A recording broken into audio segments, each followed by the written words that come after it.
වෙන කිසිම දෙයක් ඔළුවට ගන්න ඕනේ නැහැ. අපේ අම්මයි තාත්තයි නැගිටපු විදිහ හිතන්න. මගේ අම්මා මං හදාගත්ත විදිහ හිතන්න. මගේ තාත්තා මං හදාගත්ත විදිහ හිතන්න. අම්මලාට ડિප්‍රෙෂන් නෑ විදිහ නෑ. ඒක අරමුණක් තියෙනවා. වැටෙන්න නෙමේ ඒ අරමුණ තියෙන්නේ නැගිටින්න. ජීවිතේ වැටෙන්න හේතු 1000ක් තියෙනවා. ආර්ථිකමය ප්‍රශ්න. ස්වාමි පුරුෂයා නැති වුණාම නේ ගැහණියෙකුට තනියම ජීවත් වෙන්න අමාරුයිනේ. අසත්පුරුෂ පිරිමින්ගෙන් කොච්චර නොබිනා යෝජනා එනවද?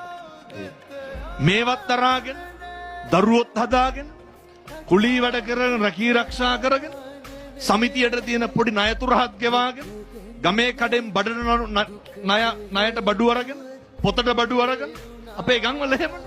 ඒ ටිකත් කොහොම හරි ගෙවාගෙන කෝ ડિප්‍රෙෂන්. මොකක්ද ඔය අම්මගේ ඔළුවේ තියෙන එකම දේ මොකක්ද?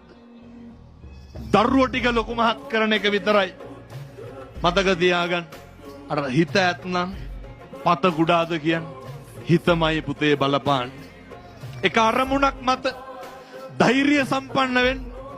එක අරමුණක් මත අදිෂ්ඨානශීලී වෙන්න. ඒ අරමුණට කටයුතු කරන්න.